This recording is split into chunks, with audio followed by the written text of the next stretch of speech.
Hi everyone, I'm Paige Abbott and this is your weekly recovery message on the topic of emotional constipation.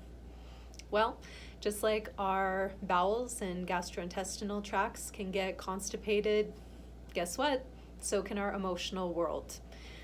Addiction and mental health can create internal blockages to dealing with feelings, and addiction especially prompts the individual to want to, or thinks they want to, numb, avoid, and ignore feelings that are coming up on a regular basis. As we go through any given day, we have lots of different feelings. I'm not going to put a number on it. It could be anywhere from 20 to 50 to 60 to 100 different feelings each day. And you can imagine that if we aren't dealing with those as they come up, that they would back up fairly quickly. And the result of that backing up or constipation can be quite severe. If people have the disease of addiction, the result of that emotional constipation can be, at sort of the worst case end, behavioral acting out, turning to certain behaviors like drugs, alcohol, food, work, sex, relationships, shopping, to seek and find continued escape and relief from those uncomfortable feelings.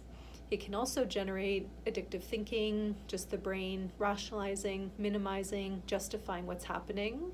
And it can also create a dysfunctional emotional response. So when we're emotionally constipated, you may find yourself outbursting, so crying or raging for what seems like no reason. Or you may find yourself turning to suicidal thoughts, ideation, and turning inward, so those feelings become fuel that's used against self. So just like in the physical realm, sometimes we need an enema to sort of release that constipation that's existing within us. How do we get an emotional enema? Well, that one's a little bit more difficult.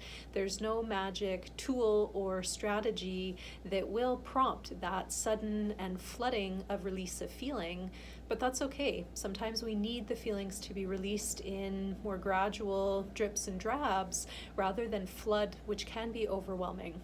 So tools that help us to process feelings allow the feelings to come up and out. You may find that building in a relaxation or meditative strategy and reflection time can be helpful just to settle your energy, whatever's going on around you, in order to facilitate the feelings coming up. So you may want to take 10 to 15 minutes just to sit quietly with yourself without distraction, without energy flowing outwards, without taking any new information in. So just sitting, focusing on your breathing. You may repeat a mantra or a word sort of over and over in your brain, just allowing yourself to settle. And what this can do is it can allow clarity on the feelings that have been ignored and building up underneath. You may then want to turn to tools like journaling and writing to start to facilitate the feelings coming up. You may want to turn to talking as well if you feel that there's a person you trust and that you can have an open dialogue with feelings about. And at the bottom line, I hope that you will take some time just to ask yourself, how am I feeling? So just having a conversation with yourself, whether you write that down or vocalize it, is a starting point to allowing the feelings to come. So I hope that you will practice asking yourself how you're feeling, taking some time to sit and reflect, maybe building in a journaling practice, and also challenging yourself to start talking about your feelings with other people in order to build that connection with self and feeling, and to start to slowly but surely release that emotional constipation. I wish you the best in your ongoing journey of feeling the feelings. Bye for now.